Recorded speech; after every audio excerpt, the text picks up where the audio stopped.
Sheikh Mannan Sharif Telugu Desam party రాష్ట్ర minority cell అధికార ప్రతినిధి తమ సొంత గ్రామమైన చిన్న తుర్కపాలెంలో ఎన్టీఆర్ వర్ధంతి సందర్భంగా ఘన నివాళులు అర్పించడం జరిగింది. వారితో పాటు సీనియర్ నాయకులు మహమ్మద్ పిల్లా గారు, షేక్ రెహమాన్ షరీఫ్, షేక్ అబ్దుల్లా షరీఫ్, షేక్ బుడే షరీఫ్, షేక్ షరీఫ్, ముదిరే నాగురా, ముదిరే ఖాజా, షేక్ బడావలి, షేక్ అబ్దుల్ హఫీజ్, షేక్ రఫీఉద్దీన్, షేక్ జిలానీ, షేక్ షాబుద్దీన్, షేక్ ఆదం వలి, నన్ను అక్బర్, సయ్యద్ మౌలాలి, సయ్యద్ మౌలాజీన్, షేక్ అఖిల్ అహ్మద్ మరియు సీనియర్ నాయకులు, కార్యకర్తలు పాల్గొనడం జరిగింది. ఎన్టీఆర్ 28వ వర్ధంతిని పురస్కరించుకొని గురువారం నెక్స్ట్ జనరేషన్ సేవ్ ఆర్గనైజేషన్ స్వచ్ఛంద సేవా సంస్థల ఆధ్వర్యంలో ఎన్టీఆర్ వర్ధంతి సందర్భంగా రొంపిచెర్ల మండలం ఆరేపల్లి గ్రామంలో హెల్త్ క్యాంప్ నిర్వహించారు. ఈ కార్యక్రమానికి నరసరావుపేట నియోజకవర్గం టీడీపీ యువనేత డాక్టర్ చదలవాడ ఆదిత్య ముఖ్య అతిథిగా పాల్గొన్నారు. ముందుగా ఎన్టీఆర్ చిత్రపటానికి పూలమాలలు వేసి నివాళులర్పించారు. క్యాంపులో పాల్గొని ఆరోగ్య సమస్యలు బాధపడుతున్న చాలా మంది గ్రామ ప్రజలని డాక్టర్ చదలవాడ ఆదిత్యబాబు పరిశీలించి మందులు ఇచ్చారు. వారి యోగక్షేమాలు అడిగి తెలుసుకొని ప్రేమగా పలకరించుకుంటూ చిరునవ్వులు చిందిస్తూ వైద్య సేవలు అందించారు.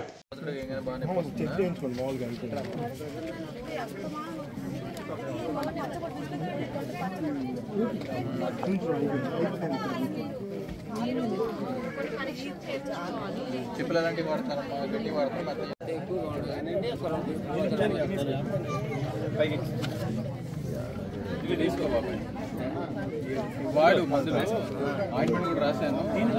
మంగళగిరి తాడేపల్లి కార్పొరేషన్ పరిధి కాజాలోని ఓ సెల్ ఫోన్ షాప్లో చోరీ జరిగింది. సేకరించిన వివరాల మేరకు కాజాకు చెందిన చెల్లా వేణుగోపాల్ రెడ్డి సాత్విక్ మొబైల్ షాప్ నిర్వహించుకుంటూ కుటుంబాన్ని పోషించుకుంటున్నాడు. ఈ నేపథ్యంలో బుధవారం రాత్రి గుర్తు తెలియని దుండగులు షట్టర్ తాళాలు పగలగొట్టి మొబైల్ షాప్లోకి చొరబడ్డారు. సుమారు 50,000 విలువైన సెల్ ఫోన్లు, ఇయర్ ఫోన్స్ను దోచుకొని పారిపోయారు. ప్రతిరోజు మాదిరిగా గురువారం ఉదయం మొబైల్ షాప్ తెరిచేందుకు వచ్చిన యజమాని వేణుగోపాల్ రెడ్డి షాప్ షట్టర్కు వేసి ఉన్న తాళాలు పగలగొట్టి ఉన్నాయని, దీంతో చోరీ జరిగిందని భావించి మంగళగిరి రూరల్ పోలీసులకు ఫిర్యాదు చేయనున్నట్లు బాధితుడు తెలిపాడు.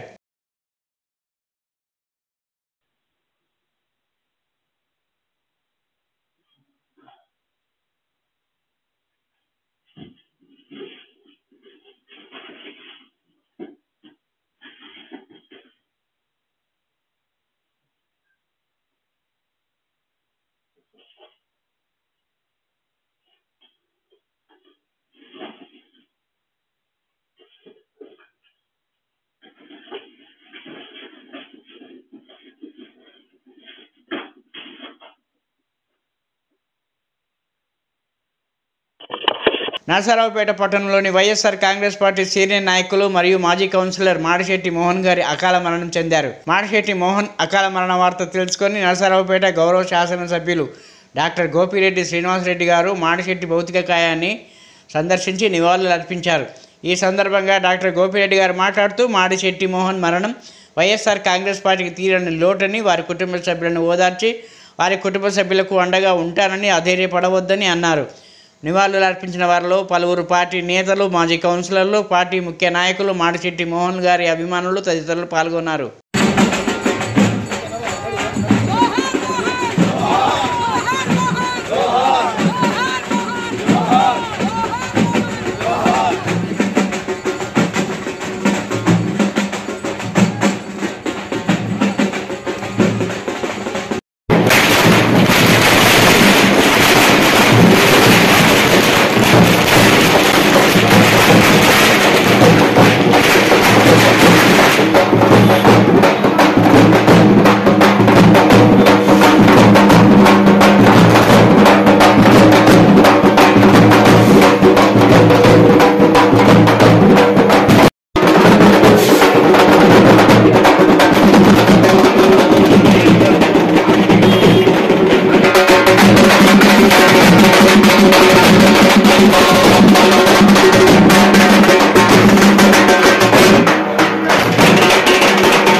విశ్వవిఖ్యాత నట సార్వభౌముడు, తెలుగుదేశం పార్టీ వ్యవస్థాపకులు, ఆంధ్రప్రదేశ్ రాష్ట్ర ప్రజల ఆరాధ్య దైవం నందమూరి రామారావు గారి 28వ వర్ధంతిని పార్టీ శ్రేణులు, అభిమానులు గురువారం ఘనంగా నిర్వహించారు. ఈ కార్యక్రమంలో మాచర్ల నియోజకవర్గం టీడీపీ ఇన్ఛార్జ్ జూలకంటి బ్రహ్మారెడ్డి పాల్గొన్నారు. దుర్గి మండల ప్రజలు, పార్టీ నాయకులు బ్రహ్మారెడ్డిని అఖండంగా స్వాగతించారు. తొలుత పార్టీ జెండా ఎగరవేశారు. అనంతరం బస్టాండ్ సెంటర్లో ఉన్న ఎన్టీఆర్ విగ్రహానికి పూలమాలలు వేసి ఘనంగా నివాళులు అర్పించారు. ఈ సందర్భంగా ఆయన మాట్లాడుతూ ఎన్టీఆర్ ఆంధ్రుల ఆరాధ్య దైవంగా ప్రజల గుండెల్లో చిరస్థాయిగా నిలిచారన్నారు. ఆయనను స్మరించుకోవడం మన కర్తవ్యమని అన్నారు. ఆశయ సాధనకు, పార్టీ బలోపేతానికి, పార్టీ విజయానికి యువతీ యువకులు నడుం బిగించాలని పిలుపునిచ్చారు. తదుపరి పులిహోర పంపిణీ చేశారు.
నమస్తే.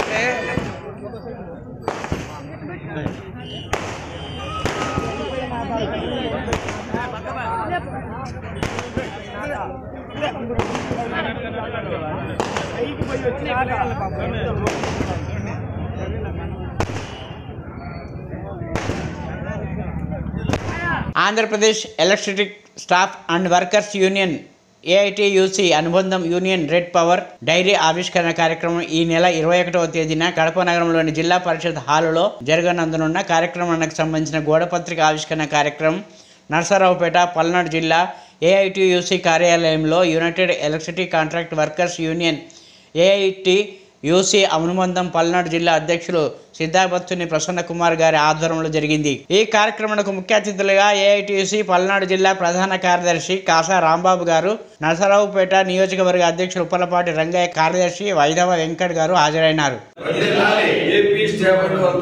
Electrical staff and workers union, AP electrical staff and workers union, వర్ధిల్లాలి కార్మికుల ఐక్యత, విద్యుత్ కార్మికుల సమస్యలను పరిష్కరించాలి, విద్యుత్ కార్మికుల సమస్యలను పరిష్కరించాలి, విద్యుత్ కార్మికుల సమస్యలను పరిష్కరించాలి. జిందాబాద్ ఏఐటీయూసీ, జిందాబాద్ ఏఐటీయూసీ, జిందాబాద్. సుమారు 5 సంవత్సరాల క్రితం విశాఖపట్నం ఎయిర్పోర్టులో ఆనాటి ప్రతిపక్ష నాయకుడు నేటి ముఖ్యమంత్రి జగన్మోహన్ రెడ్డిపై కోడికత్తు శ్రీను హత్యాయత్నానికి పాల్పడ్డాడని కేసు నమోదు చేసి తదుపరి ఎన్ఐఏకు బదలాయించడం జరిగిందని Jai Bhimrao Bharat party Narasaraopet assembly in charge doctor Goda John Paul అన్నారు. ఈ సందర్భంగా ఆయన మాట్లాడుతూ ఎన్ఐఏ వాళ్ళు ఈ కేసును విచారించి ఎలాంటి కుట్రకోణం లేదని తేల్చడం జరిగిందని, అయినప్పటికీ కోడికత్తు శ్రీనుకు నేటి వరకు బెయిల్ ఇవ్వకుండా ఈ కేసులో సాక్ష్యం చెప్పాల్సిన ముఖ్యమంత్రి జగన్మోహన్ రెడ్డి కోర్టుకు హాజరు కాకుండా కాలయాపన చేస్తున్నారని, ఆరోపణలు మాత్రమే ఎదుర్కొంటూ బెయిల్ లేకుండా ఒక 5 సంవత్సరాలు జైలులో ఉంచడం ఎంతవరకు న్యాయమని తక్షణమే కోడికత్తి శ్రీనుని విడుదల చేయాలని కోరుతూ కోడికత్తి శ్రీను తల్లి సావిత్రి చేపట్టే నిరసన దీక్షకు రాష్ట్ర వ్యాప్తంగా మద్దతు తెలుపుతామని నేడు పల్నాడు జిల్లా నరసరావుపేట అశోకుల్లా ఖాన్ కాలనీలో నిరసన కార్యక్రమం జరగడం జరిగింది. ఈరోజు పల్నాడు జిల్లా నరసరావుపేట కేంద్రంలో అష్ఫకుల్లా ఖాన్ కాలనీలో పీడిఎం, జై భీమరావు భారత పార్టీ మాలమానాడు పలు ప్రజా సంఘాల ఆధ్వర్యంలో ఏదైతే గత 5 సంవత్సరాల క్రితం ఎన్నికలకు ముందు వైజాగ్ ఎయిర్పోర్ట్లో ఓ దళిత కులానికి చెందినటువంటి జనమాల శ్రీను అలియాస్ కోడికత్తి శ్రీను అనేటటువంటి వ్యక్తి ప్రస్తుత రాష్ట్ర ముఖ్యమంత్రి వైఎస్ జగన్మోహన్ రెడ్డిని చంపబోయాడని ఆ నేరంలో గత 5 ఏళ్లుగా శిక్ష అనుభవిస్తున్నటువంటి కోడికత్తి శ్రీను విషయంలో నేటికి కోర్టుకి వాయిదాలకు అటెండ్ కాకుండా రాష్ట్ర ముఖ్యమంత్రి నన్ను చంపబోయాడని ఒక బాధితుడిగా ఈ కేసులో బాధితుడిగా ఉన్నటువంటి వైఎస్ జగన్మోహన్ రెడ్డి ముద్దాయిగా ఉండబడేటటువంటి జనమాల శ్రీను కేసులో నేటికి సాక్ష్యం చెప్పడానికి సాక్షులను కానీ లేకపోతే నాకు అన్యాయం జరిగిందని చెప్పడానికి కోర్టుకు కానీ వెళ్లకుండా గత 5 సంవత్సరాలుగా కోర్టులో మగ్గిపోతా ఒక దళిత యువకుడిని అడ్డం పెట్టుకొని ఈ రాష్ట్ర ముఖ్యమంత్రి అయినటువంటి జగన్మోహన్ రెడ్డి 5 సంవత్సరాలుగా దళితుల్ని ఏ విధంగా ఇబ్బంది పెడతా ఉన్నాడో, దళితుల్ని ఏ విధంగా ఈరోజు వివక్ష చూపిస్తూ ఉన్నాడో కత్తి శ్రీను కేసు చూస్తే ఈరోజు రాష్ట్ర ప్రజలకు తేటతెల్లమవుతా ఉంది. ఈరోజు మేము ఒకటే చెప్తా ఉన్నాం, అయ్యా నువ్వు ఎన్నికలకు ముందు కోడికత్తి సీను డ్రామా ఆడి ఈరోజు ఎన్నికల్లో ముఖ్యమంత్రి అయిన తర్వాత కనీసం నువ్వు ఆ యొక్క కోర్టు వైపు సాక్ష్యానికి కూడా వెళ్ళలేదు. ఓ పక్క మీ బాబాయ్ గొడ్డల వేడితో చనిపోతే ఆ కేసులో ఈరోజు ఈ రాష్ట్రం కాదు పక్క రాష్ట్రం ఇది రాష్ట్రంలో ఉండబడేటటువంటి పోలీసు యంత్రాంగాన్ని నమ్మక పక్క రాష్ట్రానికి నువ్వు ఈరోజు చేసావు. అలాగే ఈ కేసులో మాత్రం ఎందుకు ఈ విధంగా నిర్లక్ష్యం వ్యవహరిస్తా ఉన్నావు? నీది ఏదైతే నేషనల్ ఇంటెలిజెన్స్ ఏజెన్సీ ఉందో అది కూడా తేల్చి చెప్పింది ఇది కుట్ర కోణంలో మీ మీద దాడి జరగలేదని. అయినప్పటికీ ఇంకా ఉద్దేశపూర్వకంగా దళితులను అణచవేస్తూ మళ్ళా ముఖ్యమంత్రి అవ్వాలని నీ కుట్రలను భగ్నం చేయడానికి ఈరోజు సాక్షాత్తు కోడికత్తి సీను తల్లి సావిత్రి అలాగే తన సోదరుడు ఆ కేసును వాదిస్తున్నటువంటి సలీం అంతా కూడా రాష్ట్ర వ్యాప్తంగా 26 జిల్లాల్లో సమావేశాలు పెడతా ఉన్నారు. రేపో మాపో దీక్షకు దిగబోతా ఉన్నారు. రాష్ట్ర వ్యాప్త ప్రజలకందరికి కూడా వాళ్ళు తీసుకున్న దీక్షకు మద్దతు ఇవ్వాలని ఈరోజు ఆ మద్దతుకు కూడా మేము నిరసన తెలియజేస్తా ఉన్నాం, మద్దతు తెలియజేస్తా ఉన్నాం. ఖచ్చితంగా కోడికత్తి సీను గనక ఈ ఎన్నికల లోపు గనక రిలీజ్ చేయకపోతే ఖచ్చితంగా మీరు ఓటమికి గురవుతారు. ఖచ్చితంగా రాష్ట్రంలో ఉండబడినటువంటి దళిత గిరిజన బహుజన మైనార్టీ వర్గాలకు అందరికీ మీ కుట్రను బయటపెట్టేటటువంటి పరిస్థితి ఉంటుందని ఈ సందర్భంగా తెలియజేస్తూ కోడికత్తి సీను తల్లి తీసుకున్నటువంటి ఏ పోరాటానికైనా కానీ పల్నాడు జిల్లా వ్యాప్తంగా మేము మద్దతు తెలుపుతామని ఈ సందర్భంగా తెలియజేస్తా ఉన్నాం. రొంపిచెర్ల మండలంలో గురువారం దివంగత ముఖ్యమంత్రి డాక్టర్ నందమూరి తారక రామారావు గారు 28వ వర్ధంతి వేడుకలు ఘనంగా జరిగాయి. మండలంలో అన్ని గ్రామాల్లో టీడీపీ నాయకులు కార్యకర్తలు ఎన్టీఆర్ విగ్రహాలకు చిత్రపటాలకు పూలమాలలు వేసి నివాళులర్పించారు. మండలంలో సంత గుడిపాడ గ్రామంలో టీడీపీ బీసీసీఎల్ అధ్యక్షుడు మంజుల ఆంజనేయులు ఆధ్వర్యంలో ఎన్టీఆర్ వర్ధంతి వేడుకలు జరిగాయి. బీసీ కాలనీలో గల శ్రీకృష్ణ వేషధారణలో ఉన్న ఎన్టీఆర్ విగ్రహానికి పూలమాలలు వేసి నివాళులర్పించారు. మండలంలో పలు గ్రామాల్లో గల ఎన్టీఆర్ వర్ధంతి పురస్కరించుకొని అన్నదాన కార్యక్రమాలు నిర్వహించారు.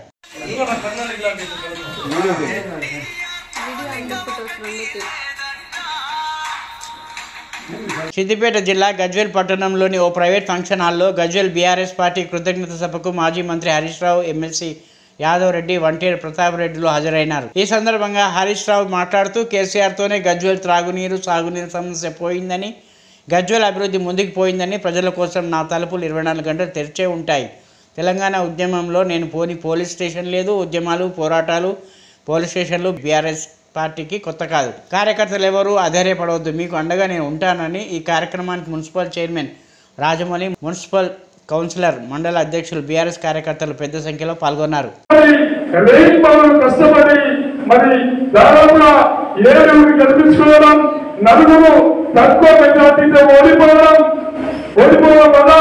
కాలంలో గెలిపించుకోలేకపోయినాం.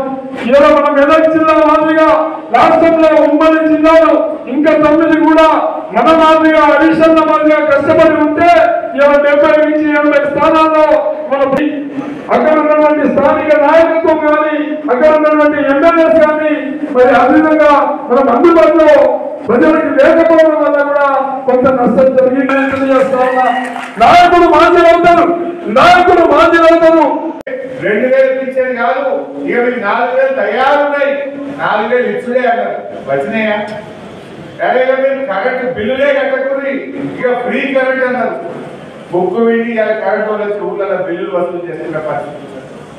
ఆనాడు రైతు బంధు ఇస్తామంటే ఇప్పుడైతే 10,000 వస్తాయి, మేము రాగానే 15,000 పక్క, ఇప్పుడు వద్దు ఇప్పుడు వద్దు అన్నారు.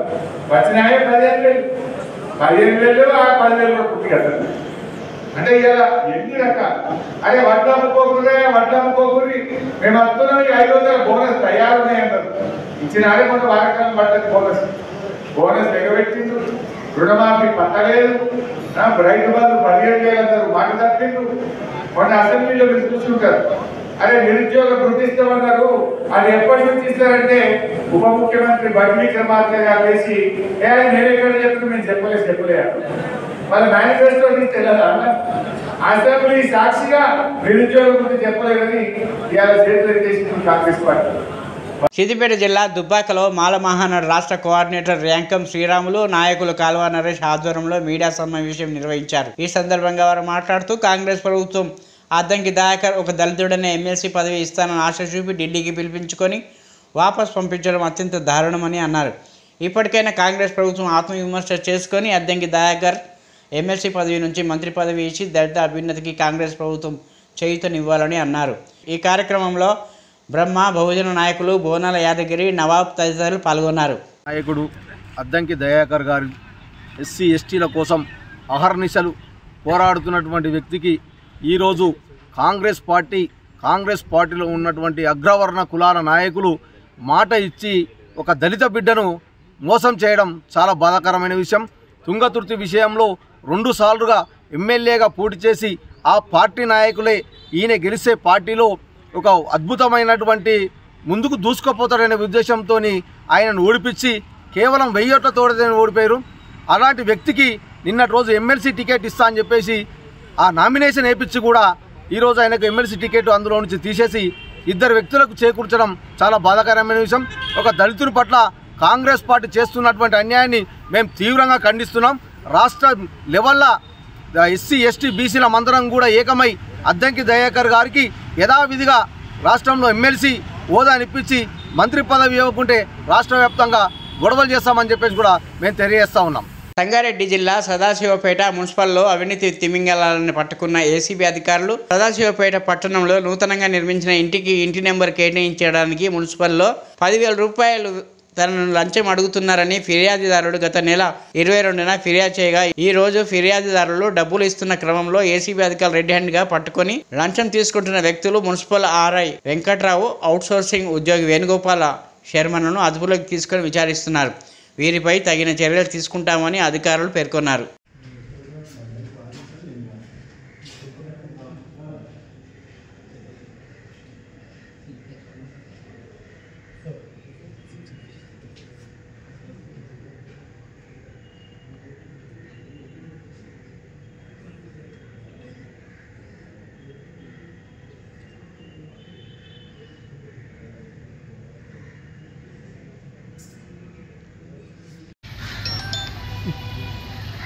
మా దగ్గర శివకుమార్ గారు అని ఒకరు ఇక్కడ సంగారెడ్డిలో ఉంటారండి.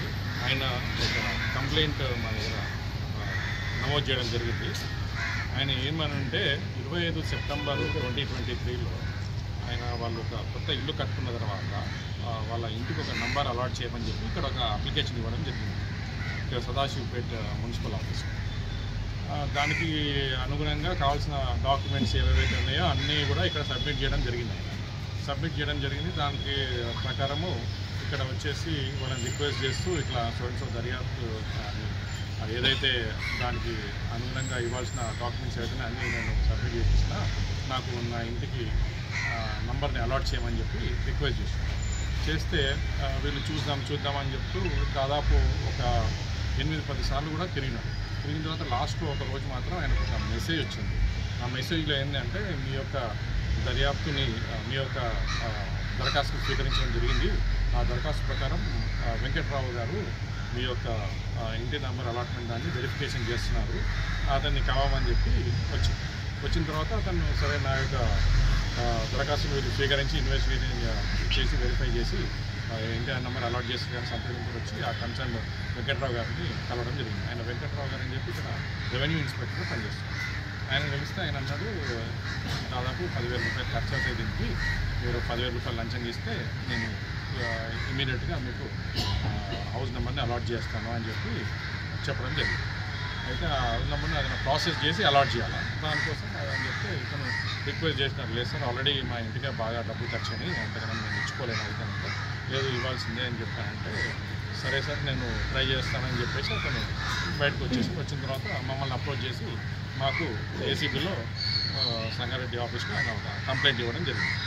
కంప్లైంట్ ఇచ్చిన తర్వాత మళ్ళీ ఇంకొకసారి వెళ్ళి రిక్వెస్ట్ చేసినాడు ఆయన. మళ్ళీ ఒకసారి వెళ్ళి రిక్వెస్ట్ చేయండి మరి ఏమంటారు మళ్ళీ ఒకసారి వెళ్ళి రిక్వెస్ట్ చేస్తే మళ్ళీ దాన్ని 10,000 నుంచి 8,000కి తగ్గించి 8,000 మాత్రం ఖచ్చితంగా ఇవ్వాల్సిందే అని చెప్పారు. ఈ ప్రాసెస్లో అది ఆటోమేటిక్గా వీళ్ళు సబ్మిట్ చేసిన రికార్డ్ ప్రకారం అది అలాట్మెంట్ అనేది జరిగింది. కానీ అలాట్మెంట్ జరిగిన తర్వాత కూడా ఆ యొక్క పేపర్ని మాత్రం ఇతని కంప్లైంట్కి ఇతను ఇవ్వలేదు, వెంకట్రావు గారు ఆర్ఐ గారు ఇవ్వకపోతే అతను ఇంకా ఇక్కడ తిరుగుతూ ఉన్నాడు. ఈరోజు అతను కంప్లైంట్ డబ్బులు ఏదైతే 8,000 రూపాయలు తను డిమాండ్ చేసిన డబ్బులు ఉన్నాయో ఆ డబ్బుల్ని తీసుకొని ఇక్కడ రావడం జరిగింది. వచ్చిన తర్వాత అతనికి ఇట్లా మీరు అడిగిన డబ్బులు తీసుకొని వచ్చాను సార్ అంటే సరే ఇవ్వండి అని చెప్పేసి అతను నాకు కాదు ఇక్కడ ఒక వేణుగోపాల్ శర్మ అని చెప్పేసి పంతులు అని చెప్పి ఆయన అందరూ అంటుంటారు, ఆయనకి ఇవ్వండి అని చెప్పారు. ఆ పంతులు గారు కూడా అప్పుడు అక్కడనే అవైలబుల్ ఉన్నారు. సో ఆ వేణుగోపాల్ శర్మ గారికి తీసుకెళ్ళి డబ్బులు ఇవ్వబోతుంటే ఆయన ఇక్కడ అంతా సీసీ కెమెరాలు ఉన్నాయి, నాకు ఇక్కడ కాదు బయట తెచ్చి ఇవ్వని చెప్పేసి ఈ యొక్క ప్రెమిసెస్కి బయటికి తీసుకురావడం జరిగింది. అట్లాగే మామూలుగా డైరెక్ట్ ఇవ్వడం కాదు, ఒక వైట్ పేపర్లో చుట్టి ఇవ్వండి అంటే ఒక వైట్ పేపర్లో చుట్టి అతనికి డబ్బులు ఇవ్వడం జరిగింది. ఆ డబ్బులు అతను యాక్సెప్ట్ చేశాడు. సో ఇతను ద్వారా యాక్సెప్ట్ చేసిన వెంకట్రావు గారి పైన మరియు ఈ యొక్క వేణుగోపాల్ శర్మ గారి పైన మేము వాళ్ళని అదుపులోకి తీసుకొని దర్యాప్తు చేస్తున్నాం. బోడుప్పల్లో మున్సిపల్ కార్పొరేషన్లో అక్రమ నిర్మాణాలపై Boduppal Congress party working president Harinath Reddy ధ్వజమెత్తారు. 7వ వార్డులోని కేశవనగర్లో వైన్ స్మార్ట్కు ఎలాంటి అనుమతులు లేవని, ఒకవేళ ఉంటే మున్సిపల్ కమిషన్ ప్రజల ముందు బహిర్గతం చేయాలని మున్సిపల్ కార్పొరేషన్కు సవాల్ విసిరారు. స్కూలు, దేవాలయాలు, జనసంద్రత ఎక్కువగా ఉన్న చోట మద్యం షాపులు వెలిస్తే మహిళలు, విద్యార్థులు తీవ్ర ఇబ్బందులు ఎదుర్కొంటారని వారు వాపోయారు. కాంగ్రెస్ ప్రభుత్వం ఇలాంటివి ఒప్పుకోదని చెప్పారు. అందరికీ నమస్కారం. నేను Harinath Reddy, Boduppal Congress party working president. గత 10 నుంచి 15 రోజుల నుంచి ప్రజలకు సమాచారం తెలిసిన ప్రకారం 7వ డివిజన్ కేశవనగర్లో వైన్స్ మాల్ట్ అనేది నిర్మించడం జరుగుతుంది.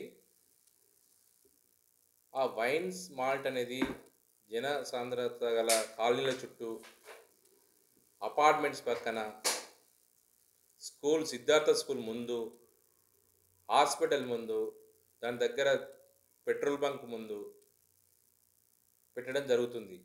దీనివల్ల ప్రజల ప్రాణాలకు చాలా ఇబ్బందికరంగా ఉంటుంది. అక్కడ ఇప్పటికే మనకు రోడ్డు ఇరుకుగా ఉండడం వల్ల చాలా యాక్సిడెంట్లు అవుతున్నాయి. దీనివల్ల జనాలు పెరిగి మనకు యాక్సిడెంట్ అవ్వడానికి కారణమవుతుంది. కాబట్టి మున్సిపల్ కమిషనర్ గారితో మాట్లాడినప్పుడు దానికి పర్మిషన్ ఉందా సార్ అని అడిగితే పర్మిషన్ లేదు, వస్తుంది అని చెప్పి పని ఆపుతా అని చెప్పిండు మనకు. కానీ రాత్రి పని 50 మంది లేబర్తోని పని ఫాస్ట్గా చేయడం జరుగుతుంది. దీన్ని ఆపకపోతే కాలనీ వాసులు, వార్డు ప్రజలందరం కలిసి ధర్నా చేయడం జరుగుతుంది. కాబట్టి ఇప్పటికైనా మున్సిపల్ కమిషనర్ స్పందించి అసలు దానికి పర్మిషన్ ఉందా లేదా, ఉంటే ప్రజల ముందు పత్రికాముఖంగా పెట్టండి, లేదంటే ఆ నిర్మాణాన్ని తొలగించాలి. లేని ఏడల పెద్ద ఎత్తున ప్రజలతో ధర్నా చేయడం జరుగుతుంది. అవసరం అనుకుంటే పై అధికారులకు కూడా ఈ సమస్యను విన్నవించడం జరుగుతుంది. మా కొత్తగా ఏర్పడిన తెలంగాణ కాంగ్రెస్ ప్రభుత్వం ఇటువంటి చర్యలను రేవంత్ రెడ్డి గారు ఇటువంటి చర్యలను పూకొట్టి వేళ్లతోని తీసి వాటి మీద చర్యలు తీసుకుంటుండు. కాబట్టి ఎవరైనా ఇటువంటి చర్యలను మానుకోవాల్సిందిగా కోరుచున్నాము. మాల్ట్ అనేది ఏ వ్యక్తి పేరు చెప్పకుండా మనకు ప్రజల్లో సమాచారం తిరుగుతుంది. అది ఏందో బహిర్గతం చేయాలి.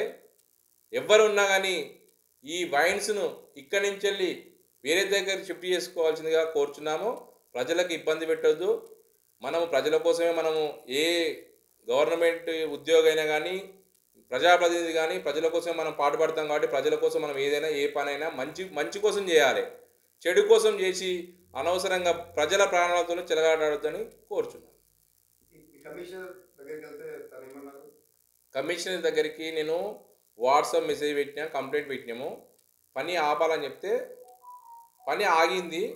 దానికి పర్మిషన్ వచ్చాక స్టార్ట్ చేసుకోమని చెప్పిన, పని ఆగిందని చెప్పిండు. కానీ రాత్రి గత 2 రోజుల నుంచి పని ఎక్కువ షెడ్ అనేది డెవలప్మెంట్ చేస్తుంది. దాన్ని కన్స్ట్రక్షన్ డెవలప్మెంట్ బాగా అవుతుంది. లిక్కర్ మార్ట్ వైన్స్ అనేది, లిక్కర్ మార్ట్ అనేది మొత్తం పొజిషన్కి వచ్చింది. వెనుక సిట్టింగ్ అని పెడుతుర్రు.